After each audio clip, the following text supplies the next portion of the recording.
3, 2, 1. Game over.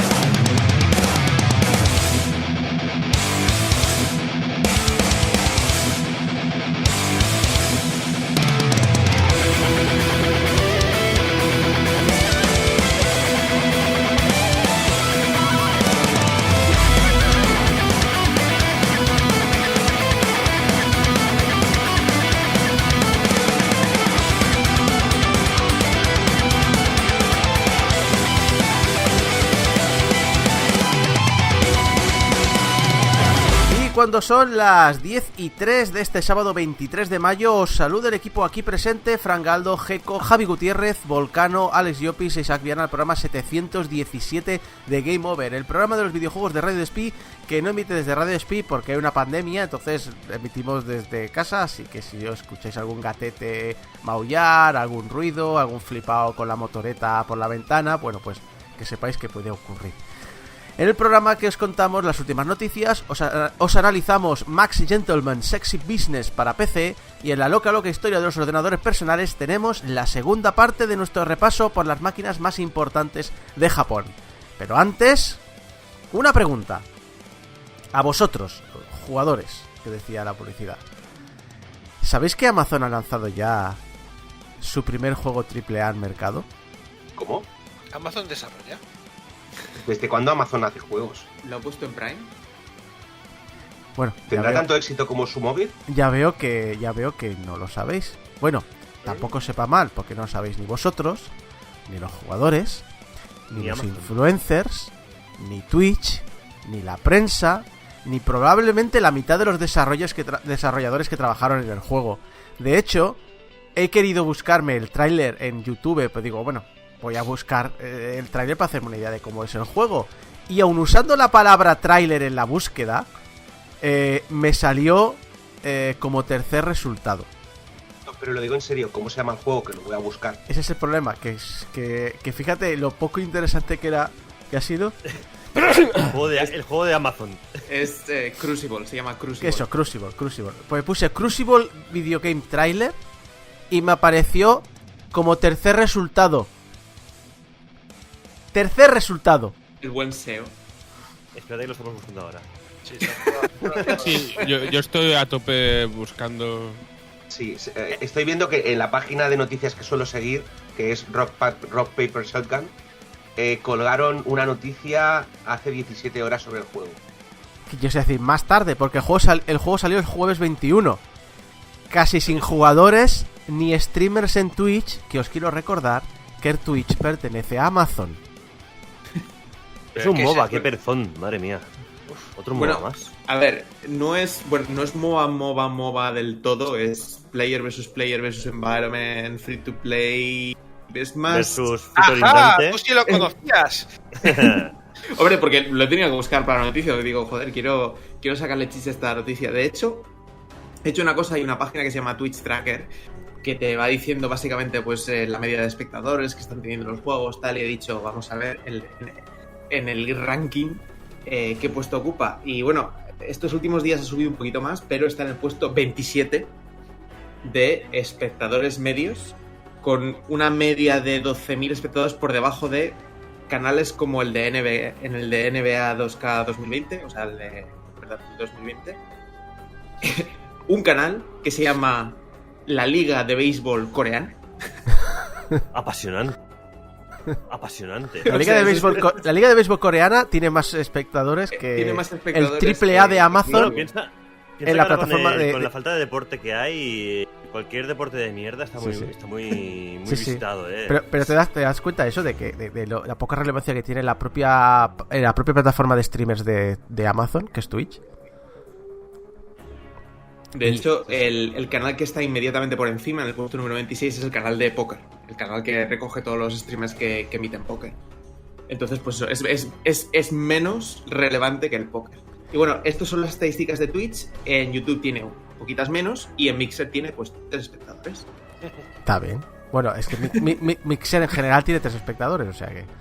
Realmente Mixer no sé cuántos tiene. Es verdad, mira. No me lo invento porque no hay página para traer. No, se me ha olvidado. Se me ha olvidado. Es una noticia que quería poner y se me ha olvidado. La voy a decir ahora de memoria.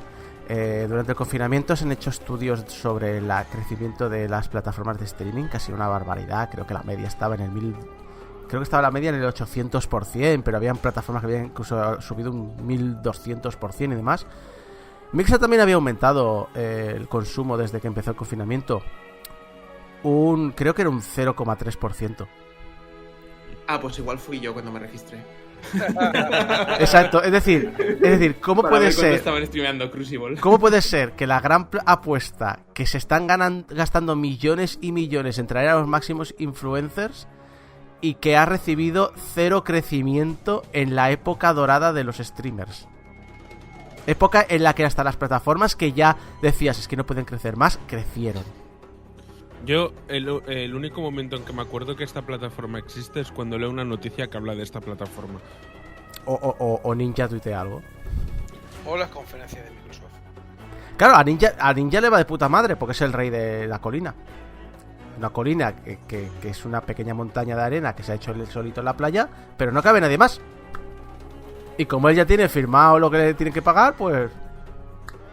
ya volveré a Twitch cuando empiece a acabarse esto. Y Twitch, insisto, Twitch paga, O sea, creo recordar que Pokimane, que es como, se le conoce como la reina de Twitch, y ya lo que hace es streaming general, no es que sea concretamente gamer, creo que pagó $4,5 millones de por su exclusividad. O sea que pagan. Y también os recuerdo que el streaming sigue siendo también un mercado, como esta sociedad, bastante machista, y se suele pagar más a hombres que a mujeres normalmente. O sea que ahí queda. Ahora, eso sí, lo que sí que llego a la conclusión es que el asunto es que yo he visto el tráiler y un poquito de gameplay y el juego no tiene mala pinta para nada.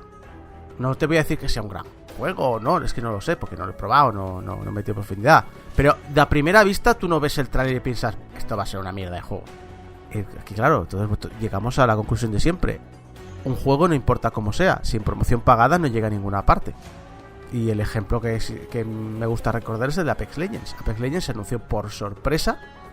Y no solo se anunció por sorpresa, es que ni siquiera lo llegaron a anunciar bien ellos. Lo que hicieron fue coger a streamers relativamente importantes. Creo que no todos los mejores, pero sí unos cuantos. Pero mucho medio, me parece recordar. Y se llenó por sorpresa de influencers en Twitch jugando a Apex Legends. Y eso le pegó un empuje de la hostia. Que os recuerdo que se habla mucho del éxito de Warzone. Pero Warzone en crecimiento, lo que se destaca normalmente es que casi tiene el crecimiento de Apex Legends. El casi significa que no ha llegado a tener el de Apex Legends, estando detrás un monstruo grande como es Activision y la marca Call of Duty, que quieras que no, eso es dinero, eso es relevancia, eso es tener medio trabajo hecho, y que sabemos que es una empresa que gasta mucho dinero en publicidad, mientras que Electronic Arts, que parece que odia a Respawn, no les hizo más que decir, bueno, sí, campaña de influencers, pero no voy a hablar yo públicamente del juego casi. Y le explotó en las manos. Y luego viene Amazon y se come los mocos, porque no ha pagado, o parece que no ha pagado casi publicidad. De hecho, paradójicamente, lo único que parece que han utilizado para publicidad ha sido los anuncios estos que aparecen justo antes de que tú inicies un stream en Twitch. Sí. Y ya está. O sea, no han pagado, parece ser que no han pagado influencers, han tenido comunicación mínima con la prensa, desde luego nada en televisión ni en otras plataformas, con lo cual supongo que se basaban en que o bien se creían que la publicidad en Twitch iba a ser lo suficiente, o bien los influencers iban a saltar automáticamente el juego por tratarse de Amazon. Pero claro, que no ha sido el caso. Es que claro, eso me da un poquito de rabia, porque claro, esto ahora mismo estamos muy a capitana posteriori. Claro, es que si no pagan, es que si no sé qué, que si no sé cuántos. Pero al mismo tiempo esto demuestra que los jugadores, o bien el famoso de turno, hablarnos del juego y allá donde vayamos nos meten publicidad a saco, o no queremos probar juegos por buenos o malos que sean. Por lo que estaba leyendo aquí ahora en las noticias, ahora que está cambiando un poquito el tema, que sale también en Steam el juego el 20 de junio. No solamente es que salga ahora mismo en las plataformas de Amazon, sino que luego lo veremos también en más sitios. Y ahí tiene un problema, que ahí no es exclusivo, o sea, ahí directamente va a competir con todo lo que hay. Es que el género del MOBA está muy machacado. Además, tienes muchísimas alternativas. Es que ese es el juego de moda, pero no está acompañado con los youtubers, twitchers, mixers de moda. Es el problema que le veo al juego este. No se trata de ser capitán a posteriori, se trata de que un estudio grande sacando un juego comercial genérico grande. El problema es que básicamente si no sacas un juego innovador, tienes que meter una campaña de marketing. No es simplemente que no vayamos a jugar si no hay una campaña de marketing, es si no nos presentas algo que sea absolutamente nuevo, novedoso y que nos tire al suelo, y una empresa nueva tratando de sacar un AAA necesita una campaña de marketing detrás, porque es que es de cajón. Si los juegos independientes tienen el mismo problema. Un adendo súper rápido. Fíjate el poco esfuerzo que ha hecho Amazon, que no tiene página en Wikipedia y solo en desambiguación de Crucible. Tampoco. ¿Perdona? Game tampoco. No, bueno. Y solo en la página de desambiguación de la palabra Crucible te aparece Crucible, un futuro juego de Amazon Game Studios. La cosa es que Amazon, por lo que yo estoy viendo, he mirado el historial de Rock Paper Shotgun y por lo visto recibieron una noticia 3 semanas antes del lanzamiento, una nota de prensa, y ya está. Ni betas adelantadas, ni estrategias novedosas como si quieres jugar a la beta tendrás que ver streams en Twitch, ni... La cosa es básicamente que no es que los jugadores no vayan a jugar si no hay publicidad, es si estás ofreciendo un juego que aparentemente ofrece exactamente lo mismo que los demás, tienes que convencer a la gente de que lo prueben, y para convencerlo necesitas publicidad. Es que no es capitán a posteriori, es sentido común. Lo que no entiendo es cómo Amazon no ha invertido, o sea, que una empresa independiente nueva y tal no invierta en publicidad, lo entiendo. Que una empresa como Amazon, aunque su estudio sea nuevo, que sabe perfectamente, porque si tienen que tener gente de marketing en algún lado, no haga eso, es de locos. Yo hay dos cosas. Tema marketing dentro de Amazon, a mí me suena a que han tenido una comunicación interna de mierda. Porque tienes a todos los de Twitch, pero también tienes a los de marketing de cualquier otro sitio. O sea, ahí debe haber habido algo que ha sido como, sí, vamos a sacar este juego, ya está acabado, vamos a sacarlo ya. Que aún no se ha anunciado casi nada. Y lo otro es, con la cantidad de juegos, nosotros estamos un poco en nicho de, vamos un poco al día de noticias, de cosas que van saliendo. Pero es que con la cantidad de juegos que hay, yo creo que no es que los jugadores no quieran jugar, es que la gente, si no le dices que existe, tampoco se van a enterar directamente. Pues Crucible, si queréis probarlo, duplicaréis la base de jugadores del título. Es así de sencillo. Le ha ido mejor que a otro juego, Crucible, aunque parezca mentira. A The Cooling. ¿Os acordáis de The Cooling? Honestamente no. Amigo. Me recuerda a uno que salió para Wii. Eso no era... ¿Un eso juego de era... tocar culos? Es un juego de eso tocar de... culos, ¿no? El Cooling. Cooling. Eso no es lo de los canadienses, eso Sí, lo de... Es lo que iba a decir, es lo de los con canadienses, escobas, ¿no? y ese deporte de mierda, por cierto. The Cooling fue un Battle Royale anterior a Battlegrounds. Tuvo un éxito, bueno, limitadito, o sea, tampoco mal, porque cuando salió no existía el concepto Battle Royale, entonces creas que es un equipo independiente, pequeñito y demás. Entonces, bien, pero lo que pasa es que, claro, luego vino Battlegrounds y se llevó a los pocos jugadores que tenía. Así que, bueno, apareció en Early Access en 2016. En octubre del 2017 ya salió la versión final. Y en 2 meses más tarde, o sea, en diciembre de 2017, 2 meses después, abandonaron el desarrollo porque llegó Battlegrounds, se lo llevó todo y dijo, bueno, nos vamos a hacer otro juego. Esta es la actualización final, mientras queréis jugar, pues ahí lo tenéis, y ya está. Y desapareció el juego. ¿Cuál fue su siguiente juego? The Cooling 2. Originales. The Cooling 2 salió en julio de 2018. Fue tan bien recibido, spoiler, no, que 8 días después de estrenar el juego, devolvieron el dinero a todo el que lo había comprado y lo retiraron de las tiendas. Es que tú fíjate que desde descontinuar el Cooling 1 hasta sacar el Cooling 2 ha pasado medio año. Sí. O sea, un juego que se supone que es completamente nuevo, que entiendes que no porque se llama The Cooling 2, lo lanzas a precio de juego completo, completamente nuevo, y te ha costado desarrollarlo 6 meses. Total, que el pico de jugadores de The Cooling 2 fueron 250 jugadores el primer día. 40 horas más tarde, el juego solo tenía un jugador activo. Que era automáticamente ganador del Battle Royale. Correcto, porque si es un multiplayer, ganaba todas las partidas. Oye, no es tan mala idea, ¿eh? Exacto. Para septiembre de ese mismo año, 2018, sacó un remake del primer The Cooling, que se llamaba The Cooling Origins. Funcionó tan bien que vamos a hacer un remake. Bueno, fue free to play esta vez. Sacaron el juego, lo remozaron, es decir, cambiaron gráficos y demás, y estuvo ahí. 6 meses más tarde lo retiró del mercado porque los ingresos eran tan bajos que no cubrían gastos. Y ahora anuncian otro juego, The Cooling Origins. Que dirás, pero si ya has hablado de The Cooling Origins, ¿no? Pues sí, es el mismo nombre que el remake, lo han vuelto a mejorar, pero sigue siendo el mismo juego, más o menos, por lo que tengo entendido. El juego sale a 7 pavos y puedes jugar una vez al día. Gratis.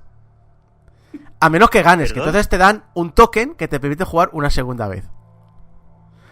Pero no te preocupes, porque si no quieres ir comprando tokens para volver a jugar, puedes hacerte una especie de Season Pass, un pago mensual, que por 7 pavos al mes, o sea, lo que vale exactamente el juego, puedes jugar indefinidamente. Creo A que ver. no han pensado muy bien el modelo de negocio, ¿eh? Esta gente. A ver, tras la que ha salido, han corregido. Han dicho, vale, tenéis razón, la hemos cagado. Lo de jugar una vez al día gratis, a lo mejor estaba mal pensado. Podréis jugar 10 veces gratis al día. O sea, Chef Kiss. Mi duda existencial es, después de tantos fallos, ¿quién les sigue dando dinero a este estudio para que saque juegos? Porque si ya en el 2016 o 2017 lo cerraste porque tenías un jugador, y ahora sacas ya una tercera versión que además le estás pidiendo lo de puedes jugar, compras el juego, juegas una vez al día. Es como que te dejo jugar a mi juego una vez. Es como, pero me has- la peor estrategia que se me Juego, ocurre. juego que me has pagado. Sí, o No sea, free to es play, como... De todas las opciones que tenías, has sacado la peor idea posible y vas a volver a cerrar en 2 días. Yo lo que digo es, bueno, lo importante primero es, Isaco, baja la música, Isaco, por favor. A ver, baja la música. A ver, cuidado. La revelación de Javi. No, es que me lo tengo que tomar en serio. Podemos decir que la estrategia de esta compañía, la estrategia les ha ido de cooling. ¡Oh! Dios mío. Te has metido en terreno de Gecko. Y lo peor es que dice que me lo tengo que tomar en serio, la madre que lo parió. Ay, Dios. Te has metido en el terreno de Gecko. Es que lo estaba pidiendo. Acabo de tener ¿sabes? un reboot cerebral. ¿Sabes qué pasa? Que es una pena con todo esto que no vayan a llegar a la entrega real que merece este juego, que es el Cooling 5. Por la rima, joder. Por el Cooling, Con tanto renombre y tanto cambio de... Pero es que no entiendo la estrategia. No entiendo la estrategia de ninguna manera. Luego hablamos de ellos. Sí. Yo iba a De hacer todas un comentario serio, pero os podéis ir a tomar por cooling. Venga, Brandy, dime. A ver, yo lo que creo es que lo que han intentado aquí un poco es la misma estrategia que había en los arcades y que por cierto sigue existiendo en muchos juegos móviles de Android. Es decir, hay muchos juegos de Android que han empezado a cobrarte por el juego inicial una cantidad pequeña. En Android suele ser entre $0.50 y $1, por el simple hecho de que no te van a poner anuncios. Pero luego siguen habiendo microtransacciones, siguen habiendo que comprar diamantes si quieres progresar y cosas de estas. De hecho, yo agradezco mucho que la tienda de Android ahora ponga lo de contiene compras en la aplicación. Bueno, ahora desde hace años, pero Sí. porque claro, entro en el juego y lo primero que miro es eso. Kairosoft, por ejemplo, que es una de las empresas de móviles que prácticamente tengo todos sus juegos, hizo eso un par de veces. Compras el juego y cuando estás dentro del juego te das cuenta de que hay que pagar una suscripción mensual o te quedas atrás. Y yo creo que Cooling ha intentado hacer lo mismo. Es una estrategia que en móviles funciona muy bien. En PC no la hemos visto nunca. Bueno, ojo que sale o no muy a primero. menudo. Sale primero para Xbox One y todavía no está hecha, pero la idea es sacarlo luego en PC. pues es lo que digo. Esto es una estrategia que en móviles se ve mucho, pero que quizá en PC y consolas no lo hemos visto tanto. Yo suelo compararlo con la estrategia de los arcades, que tú ibas con la moneda, competías con los colegas y evidentemente el que ganaba la partida no tenía que pagar porque el crédito se le mantenía. Entonces yo creo que han intentado hacer, que es una réplica de esa estrategia. Lo que pasa es que a nosotros nos viene de nuevo y nos parece un poco de timo. Bueno, y que porque lo es. Y que la competencia directa hace lo que tú haces gratis. Exacto. Ahí está el problema. La competencia directa que está establecida, que tiene el mercado. Es como... Tienes que ser activo a la hora de conseguir usuarios diarios. Sí, la pregunta es básicamente si pueden hacer algo que realmente merezca la pena hacer esa inversión. Ahora en serio, la mayoría de sitios no tenían ninguna comentario, ¿no? Del programador o del diseñador, pero se llama Vanfeld, pero es que los comentarios del desarrollador explican un poquito mejor la decisión que han tomado. La versión free to play que he dicho antes, la que a los 6 meses dijeron es que no ganamos lo suficiente para cubrir gastos, enseguida nada más salir consiguió 1 millón de jugadores. Es decir, no es que fracasara. Lo que ocurrió es que se dispararon los costes del servidor. Como no tenían la monetización muy bien pensada, porque recuerdo que las grandes empresas, aparte de un game designer, hay un economy designer, pero esto es una empresa indie, estos costes pues se hicieron inasumibles. Según el desarrollador, estaban pagando decenas de miles de dólares al mes solo en servidores. Lo que quieren con este relanzamiento es que su juego no se juegue de manera masiva. No quiere que la gente esté todo el día, todos los días como locos, porque no podrían pagar los servidores. Pero sí que cada día jueguen un poquito. Lo que ocurre es que en mi postura, que después de 5 años, 4 o 5 años con esto, quizás después de todo esto deberías enfocar tus esfuerzos en hacer un juego completamente diferente y no centrarte en el mismo título una y otra vez, que es un muro que ya te has estrellado muchas veces. O contratar al puto economy designer.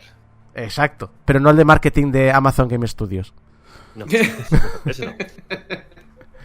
De todas maneras, aquí me imagino al equipo de productores diciendo si el juego está genial, el juego está de puta madre, pero me lo jugáis demasiado, tío, me lo estáis desgastando. Aquí lo que hay que jugar es un poquito al día. Entonces dices, tienes una población de 1 millón de personas que te está jugando el juego, que 1 millón para ser free to play multiplayer no está en el extremo de Dios mío, necesitáis toda una granja de servidores que os mantengan toda esta cantidad de gente. Está muy bien. O sea, es una población bastante activa de usuarios, bastante nutrida. Pero tampoco es algo para decir, o sea, es que nos tenemos que gastar 1 millonada en servidores. Pero no, aquí el problema es que me lo estáis jugando demasiado. Me lo jugáis un poquito menos. Tú fíjate la paradoja, tío. La paradoja es esa. O sea, es una empresa de videojuegos que desarrolla videojuegos, pero no quieren que juegues a su juego. Porque no les va bien. Una partidita y venga, va, que no... Yo creo el vicio no es tan bueno. Yo creo que se estáis pasando un poco. O sea, lo que ha dicho Isako tiene todo el sentido del mundo. Básicamente, si eres un indie no te lo puedes permitir. Quieres que la gente lo juegue, pero al mismo tiempo necesitas que... Para que la gente lo juegue tienes que poder mantener el servidor. Yo estoy muy acostumbrado a jugar a juegos que están muy en el límite fringe de las cosas raras. Por ejemplo, yo soy de los que todavía juegan de tanto en tanto a MUDs. Multi-user dungeons, que te conectas a un telnet para jugar con otros jugadores, y estos MUDs directamente te piden pasta, ¿vale? O sea, es un free to play, sí, pero cada mes tenemos que pagar estos servidores y pones... Y yo, por ejemplo, en algún MUD llegué a pagar 30 pavos por jugar, ¿sabes? O sea, pues, y eso que era gratis. Pero aquí quizá el problema es que no está muy bien pensado. Exacto, es decir, tú tienes un problema y creo que hay que elegir la solución incorrecta, porque el problema es, ostras, hay interés en nuestro juego. El problema, la solución no es reduce la cantidad de gente que juega al día. La solución es, tienes que cambiar el juego para que incitar a la gente a gastar dinero en él. Yo creo que en vez de gastarse dinero en rehacer el juego, relanzarlo, hacer un sistema de tokens y demás, es, oye, voy a contratar a un tío que trabajaba en Electronic Arts o que trabajaba en Activision o trabajaba en Blizzard para que me rediseñe el sistema de economía del juego para convencer a la gente de que necesito que ingrese más dinero. Yo creo que ahí o sea, yo creo que tenían dos soluciones y han cogido la solución menos correcta. Te digo la tercera versión. Esta gente se han basado en yo quiero hacer esto, para adelante, y no han estudiado el mercado ni han estudiado el formato de lo que estaban haciendo. Es decir, puedes hacer un Battle Royale. Ya han salido otros, y ahora a día de hoy es lo que ocurre, que tienes competencia muy tocha, pero a ninguno le puedes explicar, no, reduce el número de jugadores porque no nos lo podemos permitir. No tiene ni puñetero sentido, es decir, aparte de contratar a una persona que sepa de esto y que se lo pueda diseñar, también lo que ellos necesitan es, tienen los números, consiguen inversores. Es que esto no es una cosa que dices, quiero sacar un juego y quiero que funcione ahora, ¿no? A lo mejor un Battle Royale es una cosa que tiene que ir de gratis 6 meses, un año, y después verás cómo la fricción y la gente llegando pues acabará convirtiéndote en una tendrás una base de jugadores sólida que irá soltando pasta. ¿Qué pasa? Pues consigue un inversor que quiere meter pasta ahí porque sabe que a largo plazo se lo vas a devolver o van a ganar beneficios. Pero claro, si de esto no tienen ni bajonera idea, que se pongan a hacer un juego offline cerrado y que cobren y que sean felices. Pues sí. Yo creo que es eso, que tiene una idea de autor y no quiere salirse de ella. Y siempre anda, hombre, pues quizá deberías pasar página y hacer una nueva idea de autor, porque, quiero decir, ese juego recuerdo ver, el primero de todos, recuerdo ver gameplays en YouTube. O sea, no es que no funcionara, ¿no? Estaba allí. Pues por eso digo, tengo los jugadores, seguro que hay inversores que digan, venga, te pongo pasta. ¿Tienes los números? Si tienes los números, hay gente que quiere poner la pasta ahí. Pero el esfuerzo que está de este hombre es poca cosa comparado con el esfuerzo que hacen los jugadores que quieren una Nintendo Switch en Japón. Porque en Japón están agotadísimas. Y más debido al tema del coronavirus. Ya se vendían bien, ahora que encima hay problemas de fabricación y de distribución, peor. La Nintendo Switch nueva, para que os hagáis una idea, para que cogáis un baremo, la Nintendo Switch en Japón vale con impuestos 33.000 yenes. Está desaparecida y entonces las tiendas de segunda mano las tienen a partir de 50.000 yenes. Pasamos de 33.000 a 50.000. Hay una tienda japonesa, Monokuru, que se hartó de la situación y quiso, abro comillas, destrozar a los revendedores caros.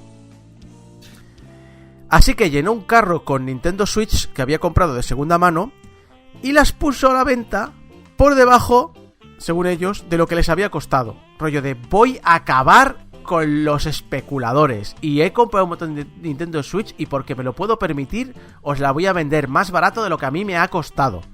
A tope. A todo por acabar con la especulación. Vaya héroes, ¿no? Héroes a tope. Solo que las puso a la venta por 45.000 yenes. La gran oferta. La gran oferta. Pero menos.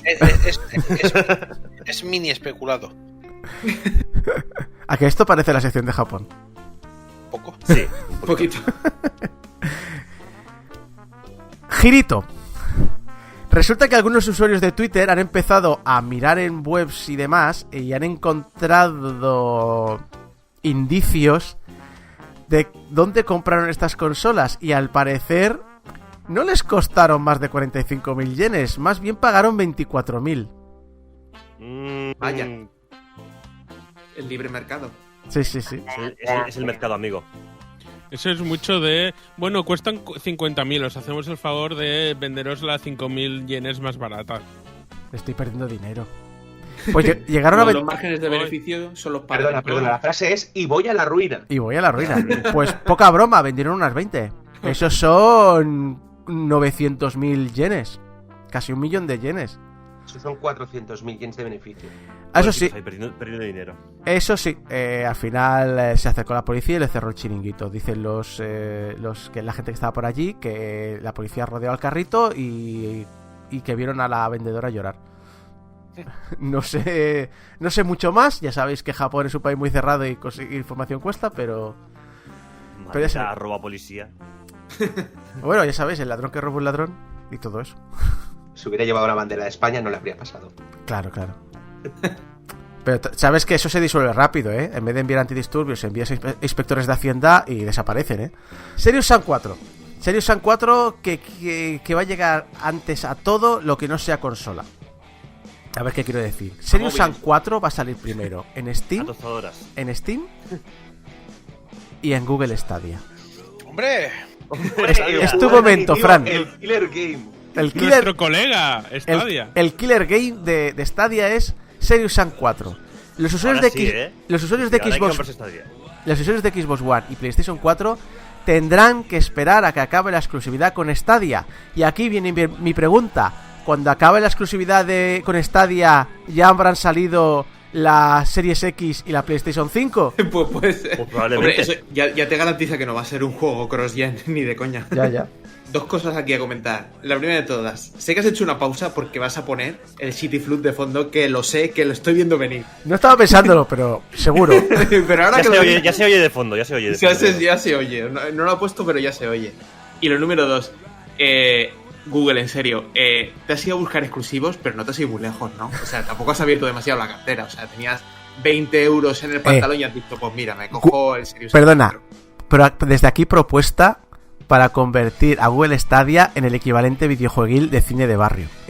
Me he ido con el carrito a la sección de descuentos de cine de los 60 y he empezado a hacer así, mira, 3x2, vacía la estantería, 3x2. Que ojo, que no digo nada de Serious Sam, siempre me ha parecido una serie espectacular, pero dentro de todos los exclusivos que podías haber escogido para promocionar a tu plataforma recientemente salida, hombre, el Serious Sam 4, y teniendo en cuenta que tampoco es exclusivo de PCs, sino que es Steam y compartido, tampoco te has ido muy lejos, Google. Pues igual no están gastando ya tanta pasta como esperamos dentro de Stadia. Podría ser. De todas maneras, mi pregunta es, ¿puedo abrir el navegador dentro de la Xbox y enchufar Stadia? Probablemente. ¿Te imaginas? Jaque mate. Jaque mate Stadia. Si no está bloqueado por navegador, podrías. A mí me parece algo muy fantástico y muy maravilloso que acabamos de comparar ahí a Serious Sam con Carmen Sevilla. O sea, eso me parece genial. Yo solo quería comentar una cosa, y es que yo creo que esto es un win-win para las dos empresas. Croteam gana pasta antes de sacar su juego y Stadia tiene juego. Tiene un juego. Espera, ha salido más beneficio aquí Croteam que Stadia. Te lo digo. A ver, claramente, pero ya sabes, o sea, Croteam creo que debe ser la primera vez que... O sea, Croteam debe estar frotándose las manos diciendo, creo que es la primera vez que hemos salido ganando con el port para consolas. Y Google tiene un juego, que ya es más de lo que tenía antes. Lo que sí, Fran, tengo para ti reservada una noticia que habla de Bayonetta 3. ¡Oh! Camilla ha hablado de Bayonetta 3. ¿Qué me dices? ¿Cuándo sale? No, que dice que dejéis de decir en Twitter que está cancelado, que no está cancelado y que están a tope con el juego y que por favor esperadlo con muchas ganas. Eso es todo lo que tenía que decir. ¡Camilla, hijo de puta, dame mi juego! Me han dicho que es la consola más creativa, la Switch. Está hablando desde Platinum. Sí, ha dicho que ha dicho, bueno, la Play 5 y la Xbox Series X tienen muy buena pinta, pero hasta donde yo sé es más de lo mismo y la verdaderamente revolucionaria es la Switch. Pero bueno, también hay que entender que Platinum está a medio camino entre un indie y un estudio tocho, porque claro, tiene la pasta de Tencent, pero al mismo tiempo hace bizarradas japonesas, que son muy de nicho. Entonces claro, están como ahí entre dos tierras. Y claro, yo entiendo que muchas veces le conviene, y sobre todo ahora mismo que la Switch parece que es la gallina de los huevos de oro, les conviene estar muy contentos con ellos. No sé yo realmente si Camilla está especialmente contento en general con Sony y Microsoft. Yo no sé si ha tenido o ha recibido más cariño por parte de los usuarios de Nintendo que... Hombre, teniendo en cuenta sus movidas con Microsoft, Scalebound una parte, por ejemplo, que ha estado muy a tope, por ejemplo, con el Wonderful 101, que crees que no es un juego que salió para Wii U, ahora tienes ahí el port también, que ya están en Switch ofertándolo por todas partes y entras en la consola. Es lógico que estén muy a tope con Nintendo. La impresión que tengo es eso, de que hablan más como fans. O sea, no te voy a decir... O sea, tienes siempre, obviamente, una parte de negocio y, oye, viene Sega y me saco el Bayonetta 3 para 360 porque a ver si lo petamos en Occidente. Yo entiendo que eso va a tope. Pero por el otro lado siempre me han dado la sensación de ser un grupo de frikis y, oye, que a nosotros somos un puñado de frikis que nos mola la Switch, a tope con la Switch. Ahora, también han comentado que ha leído esas ideas sobre... O sea, ha leído rumores en Twitter de que Microsoft quiere comprar a Platinum y ha dicho... la gente escribe cosas muy locas en Twitter. Dice, Y acto seguido los bloqueó. Los bloqueos. exacto. Dice Platinum que bueno, que sí, Microsoft quiere invertir guay, pero que ahora mismo ellos, cualquier cosa que les limite su capacidad y libertad creativa, no. Que no tienen problema con trabajo con Microsoft, pero que no tienen mucho interés en ser comprados por Microsoft. Y que, además, ellos dicen, no sabemos si esa idea ha estado en las reuniones de Microsoft en algún momento dado, pero a nosotros no han contactado en ningún momento con nosotros, no nos han propuesto nada, así que por nuestra parte no tenemos noticias de Microsoft. De todas formas, conviene recordar que ahora no sé cómo estará Platinum Games, pero hasta hace unos años el equipo era lo suficientemente pequeño como para que el centrarse en más de una consola le supusiera un problema. De hecho, el port de Bayonetta original para PlayStation no lo hicieron ellos, lo hizo otra empresa, y el port no le salió muy bien, funcionaba muy bien en Xbox. En PlayStation pegaba cada bajonazo que era bastante tal. Y la propia Sony y la propia Microsoft se desentendieron totalmente de la IP de Bayonetta. Fue Nintendo la que llegó y dijo, aquí tienes la pasta, continúa haciendo este juego, con lo cual les está bien que se centren solo en la consola de la empresa que les ha pagado hasta ahora las facturas, Nintendo. Y bien que les ha pagado las facturas, porque el Astral Chain, siendo una licencia nueva, siendo algo nuevo, lo han metido en el top de ventas de la consola y han vendido, creo que eran más de 1 millón de unidades del título. Creo que no se lo esperaban ni ellos. Bueno, ahí están los números. Que justo hablábamos hace unas semanas de eso. De, coño, darle una oportunidad a Nintendo y sacar juegos para la plataforma, pero hechos para la plataforma. Y hablando de cosas, de plataformas, del mal o del bien, o de como queríais llamarlo, bloque Tencent.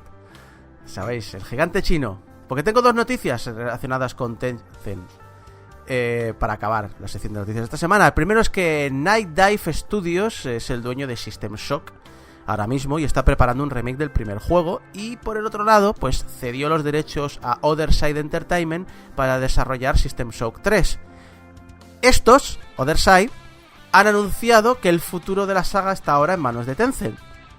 Pero Nightside sigue diciendo que son los dueños de la licencia. Pero ¿qué cojones está pasando aquí? No me entero. Porque los que les han cedido los derechos para hacer la tercera parte están diciendo que ahora Tencent se encarga del futuro de la saga, pero los primeros dicen que la saga sigue siendo suya. Y a Winnie the Pooh no le puedes toser en la cara. Digo, a China, al gigante chino. Depende de cómo tengas hecho el contrato, porque tú puedes ceder los derechos a uno, pero esa persona a lo mejor no tiene libertad para decir, pues no, pues ahora se lo cedo a otro, ¿no? A lo mejor tiene que volver el contrato a origen y ese origen negociarlo con la tercera nueva persona. Todo depende del contrato. Yo creo que tiene que ser algo de System Shock 3 que habrán negociado con ellos, porque no dejan de ser empresas que tampoco son Activision o Electronic Arts. Entonces habrán llegado a algún trato y lo están publicitando mal. Y hablando de anuncios mal, os acordaréis que el año pasado hablábamos de Ken Imaizumi, que es uno de los fundadores de Kojima Productions y que ha estado muy pegado a la saga Metal Gear como productor, y que también estuvo en Death Stranding. Pero recordáis que estuvimos hablando que, sobre todo tú, Gecko, que lo tenías más controlado, que el último año dejó de hablar casi del juego y de repente eso, que se fue de la compañía. Creo que Fran también lo comentaba mucho esto. Y que estábamos fantaseando con la idea de, no, es que Kojima pues parece que va a hacer un PT o va a retomar Metal Gear, pero como Kojima Productions, subcontratada por Konami, etcétera, etcétera. Ahora sabemos que Ken ha fichado por Tencent. No, el cargo no lo sé, pero va a estar en la rama europea de Tencent. Hydra tiene uno de los tentáculos en Europa. Están situados en Ámsterdam, por cierto. Ámsterdam, que me daría miedo con todas las bromitas que hacíamos de cómo escribir Kojima los guiones. Me da miedo las visitas que le va a hacer en Ámsterdam Kojima. ¡Amigo, hombre! ¡Vamos a una cafetería! ¡Vamos a una cafetería! Yo pensaba que eso era el creador de Red. Uf, no, ese le daba cosas más duras y creo que hasta medianamente... Creo que hasta lo ha dejado medio caer en alguna entrevista. Ese iba con rulos de papel albal por ahí. No, vamos a dejarlo ahí. Pero bueno, el tema es que, a ver, se suponía que este hombre había dejado Kojima Productions porque no podía ni ver ni en pintura a Konami. Y el motivo era que se suponía, salió un artículo en Kotaku que hubo una filtración de una fuente que es bastante fidedigna, o ellos dicen eso, y que claro, como Konami le iba a ceder los derechos para hacer el Silent Hills a Konami Productions, a Kojima Productions, que este hombre no quería saber nada de Konami, vamos, ni con un palo directamente. ¿Que se ha ido por eso? Pues puede ser. ¿Que no se ha ido eso por eso porque se ha ido a fichar por Tencent? Pues todo es posible. Es que realmente una cosa es compatible con la otra. ¿Sabes lo que quiere decir? Puede dejar la compañía y tal como ha dejado el LinkedIn abierto, ha venido Tencent y le han dicho, oye, pues vente para con nosotros.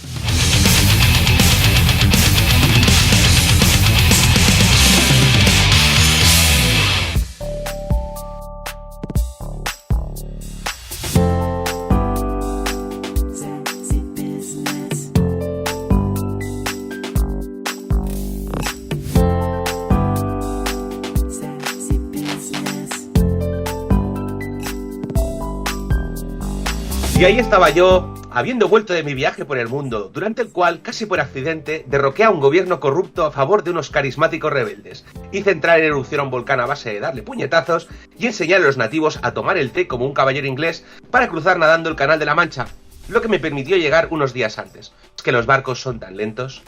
Las cosas que uno puede hacer cuando es tan asquerosamente rico que las leyes de la realidad no se aplican a su caballeresona. ¿Pero qué me estás contando, sirvienta de los negocios? ¿Que alguien ha robado todos mis negocios y mi dinero?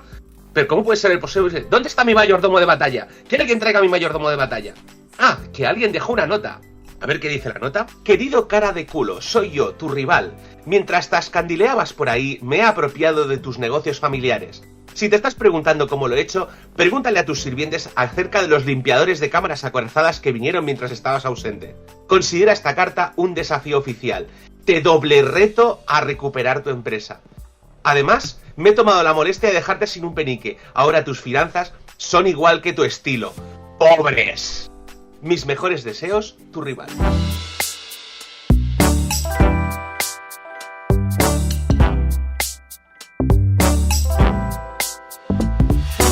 Lo de limpiadores de cámara acorazadas me ha recordado lo de los inspectores de carteras, ¿no? Sí, es que el juego, como veréis, tiene un sentido del humor así como un poco... Así que tendré que ganar dinero para recuperar mi empresa. Eso suena como trabajar.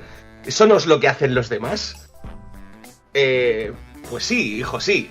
Vas a tener que trabajar, porque con esta premisa tan bizarra, el estudio independiente The Men Who Wear Many Hats nos trae Max Gentleman, Sexy Business, que es el juego que vamos a analizar hoy. Soy muy fan del nombre de ese estudio, ¿eh? Sí, los hombres que llevan muchos sombreros. De hecho, para los que no conozcáis a los hombres que llevan muchos sombreros, es un pequeño estudio estadounidense, establecido, si no recuerdo mal, en Chicago, que tiene, junto con el juego que analizamos, 3 títulos bajo su cinturón en 9 años de carrera. ¿Vale? El primer juego, que es el que les dio muchísimo dinero, es un juego que se llama Oregon Trail, que es una versión parodia de Oregon Trail, pero con zombies. Ganaron una cantidad absurda de dinero y empezaron a pensar de hacer otros juegos.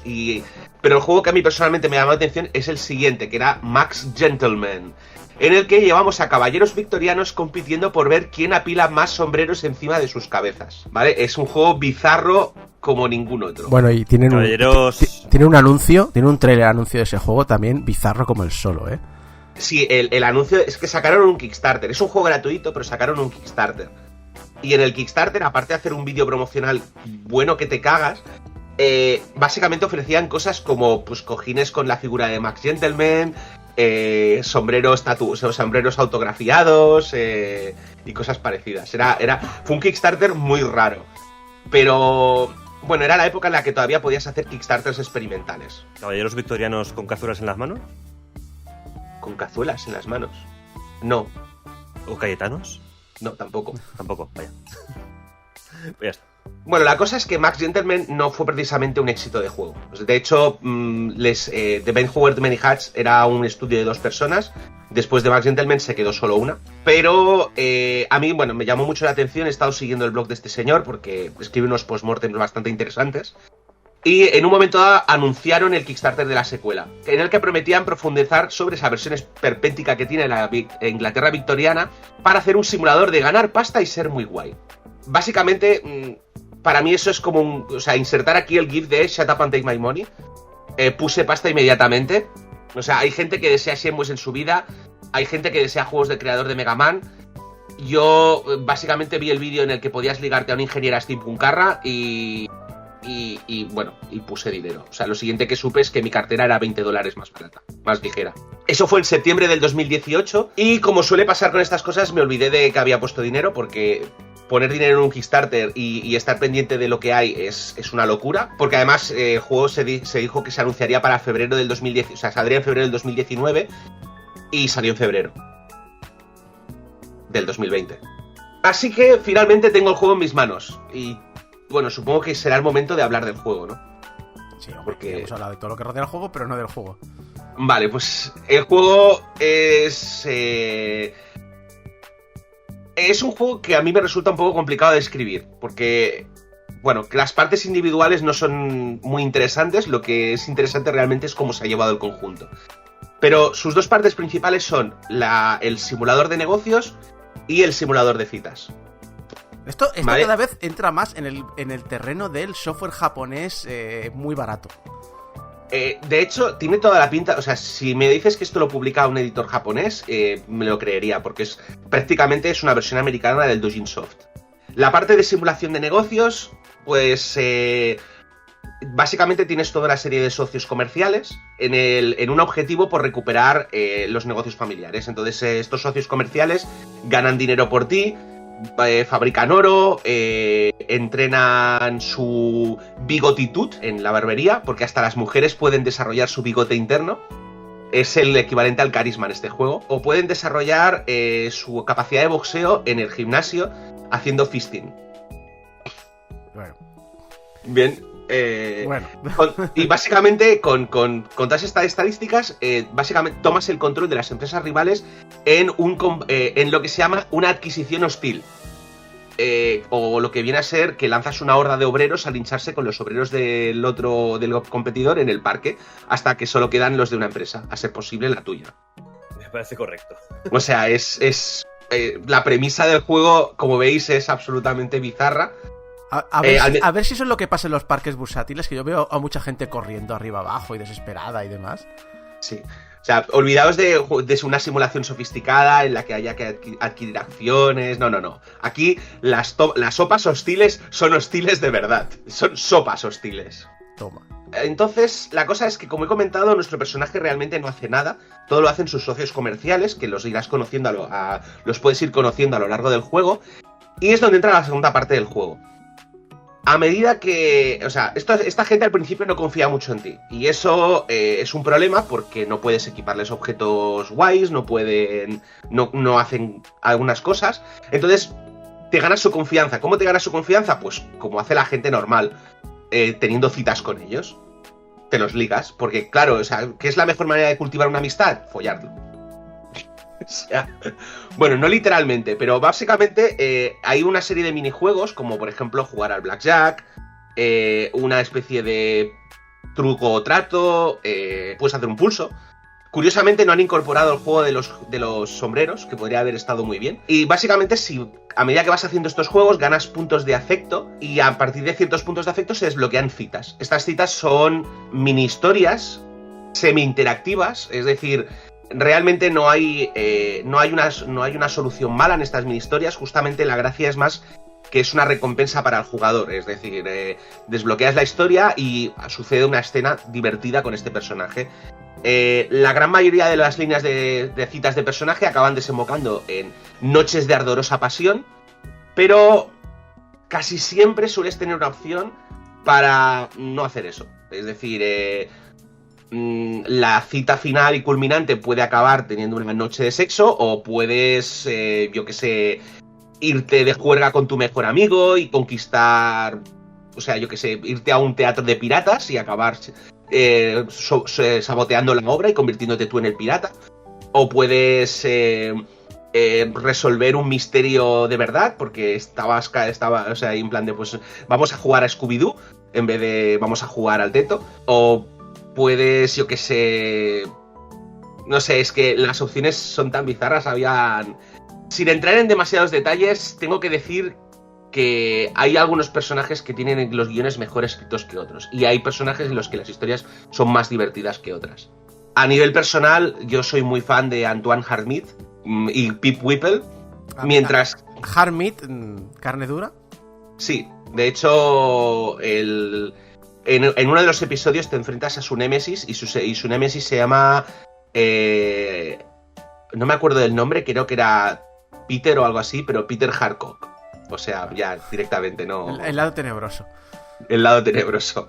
Mientras que Max Gentleman y Vicky Lestrange son bastante sosetes. Porque además, concretamente, el último personaje me pareció de los peores escritos porque es el único con el que obligatoriamente acabas teniendo algún escarceo sexual. Y es una pena porque las historias y los diálogos son lo más divertido del juego. Entonces, justamente que uno de los diálogos sean poco original es la parte más, no sé, menos destacada.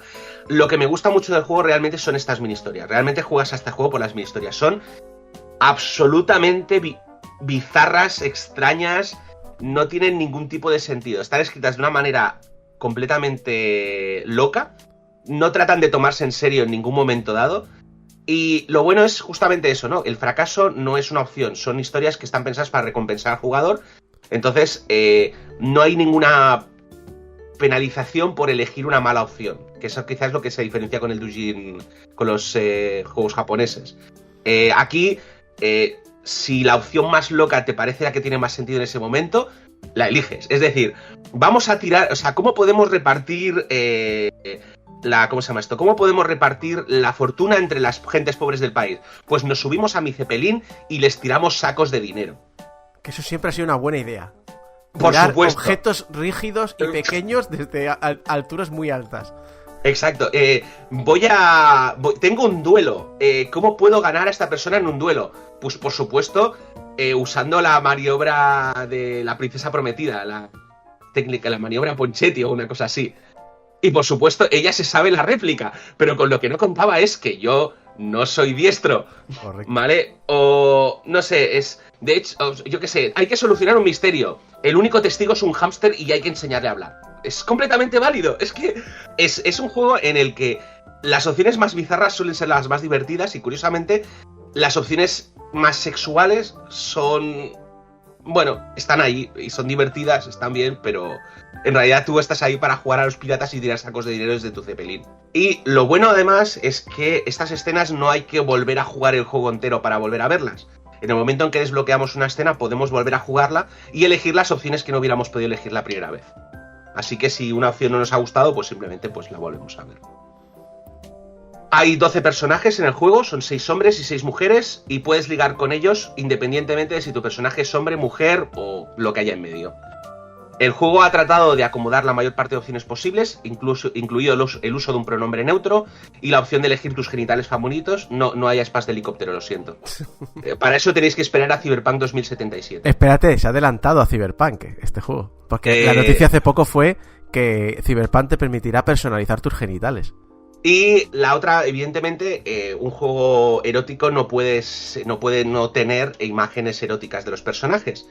El juego eventualmente, a medida que vamos progresando con las relaciones de los personajes, nos recompensa ocasionalmente con imágenes que van siendo más picantes a medida que desbloqueamos niveles de relación.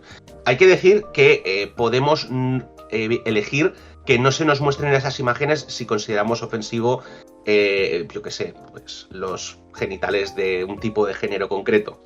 ¿Vale? Es decir, si eres un hombre y no quieres ver penes, pues simplemente dices no quiero ver penes y no se te muestran penes. No hay ningún problema. Y también ocasionalmente hay un vendedor ambulante, que además es un youtuber famoso, lo que pasa es que no sé quién es, porque es famoso para los demás, que nos vende Penny Dreadfuls, que son un tipo de literatura victoriana muy típica, que comprabas por peniques y habitualmente era de contenido erótico. Y efectivamente son lo más meta del juego, porque son relatos eróticos protagonizados por uno de los personajes y escrito por otro de los personajes. O sea que es meta fanfiction. Hostia puta, es realmente esto es muy lo que decíamos antes, muy de doujin japonés. Es muy de doujin japonés, pero con un estilo muy americano. Bueno, muy occidental. A ver, es un estilo de juego muy japonés, bueno, muy de indie japonés, hecho por un estilo de desarrollo muy de indie americano, basado en Europa. O sea, cubrimos 3 continentes. No he hablado de la música en sí porque la música está entretenida. Supongo que Isako pondrá de fondo alguna porque le he puesto la banda sonora, pero está ahí para no molestar. No es tampoco excesivamente destacable. Y los gráficos, fuera de las ilustraciones, que están bastante bien hechas, son funcionales, sin ir más lejos. La gracia del juego, como he dicho, son los diálogos. y os tenéis que quedar en el juego por los diálogos. Así que lo que me queda por deciros es qué opino del juego. Supongo que a estas alturas ya os habéis dado cuenta que a mí personalmente me ha gustado, pero tengo que ser neutral e imparcial. Y mi respuesta en este caso es que es complicado, ¿vale? Honestamente, ¿alguna vez habéis tenido esa sensación de que este juego lo han hecho para vosotros y solo para vosotros? Que es un juego que existe porque alguien pensó en ti y dijo...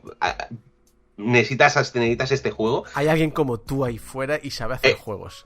Exactamente. La cosa es que no es un juego de estrategia muy complicado, ¿vale? No diré que es imposible perder, pero es muy difícil. O sea, está muy pensado para que puedas avanzar. Y de hecho, incluso os diría que para una persona que sea muy fan de la estrategia, le va a parecer un juego tedioso, porque es un juego que la mecánica es muy sencilla, una vez te la aprendes, es bastante repetitivo. No es un juego muy largo, las partidas duran entre 4 y 8 horas, es decir, en un par o 3 de tardes, depende de lo intenso que estés ese día, te acabas una sesión y no es un juego pensado para rejugar millones de veces, porque como he dicho, la mecánica es sencilla, así que una vez desbloqueas los finales que te gustan, a menos que seas super hardcore y quieras ir a por los desafíos y tal, no hay mucho sentido en volver a rejugar el juego. Y tampoco es un juego porno. Es decir, si lo que quieres son tetas y tal, los juegos japoneses son mucho más eficientes en eso. Básicamente no es un juego que vaya a gustar a los fans de estrategia, no es un juego que vaya a gustar a los fans que usan un juego porno. Yo, honestamente, la única persona en la que he pensado en este juego, cuando estaba pensando en escribir juego, le tengo que recomendar este juego a Alex. Porque básicamente es un juego en el que puedes ligar con una persona victoriana, es un juego con diálogos desternillantes, es un juego con personajes muy locos, con historias muy curiosas y que además no tiene una mecánica casual, con lo cual está muy pensado para que vayas desbloqueando estas historias en un par de tardes o 3 y te rías mucho, pero mucho. No quiere decir que los demás no, pero básicamente la primera persona que me viene a la cabeza con el tema del steampunk fue Alex, no preguntéis por qué. Me parece bien. Sí, y en cierto modo el juego más parecido que he encontrado, que por cierto también está... Hay colaboradores de Monster Prom que han trabajado en Max Gentleman y viceversa. Es Monster Prom. Monster Prom algunos de los guiones de Monster Prom están escritos por la misma gente que ha escrito los guiones de Max Gentleman. Y es otro juego que algún día seguramente acabaremos analizando en Game Over, como retro, ya, porque tiene ya sus años. Y es al igual que Max Gentleman, es un juego con una mecánica muy casual y unos diálogos muy tronchantes. Así que a nivel honesto...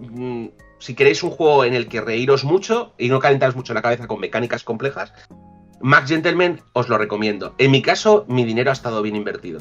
Necesitamos más juegos así. Recomendable.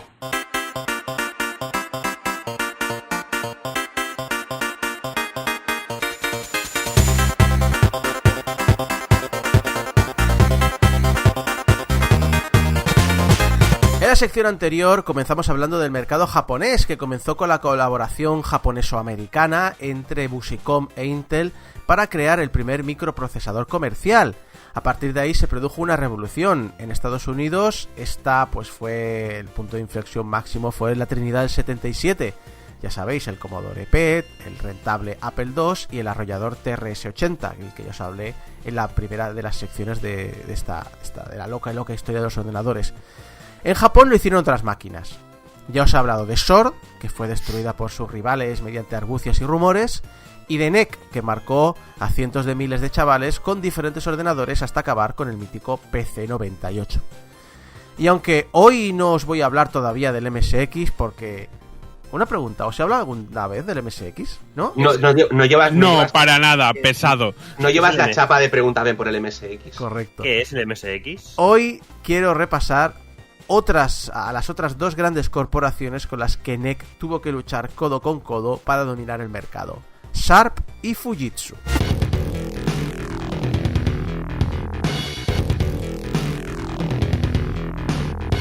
Sharp se funda en 1912 por Tokuji Hayawaka y su primer producto es una hebilla ajustable del cinturón. A ver, que es 1912. ¿Qué esperabais? Hombre, pero Es un algunas... ordenador, es el equivalente a tener un ordenador de la época. A ver, algunas, una villa ajustable. algunas empresas de las que he hablado ya estaban haciendo componentes de comunicaciones en esa época, pero bueno. Pero es Japón.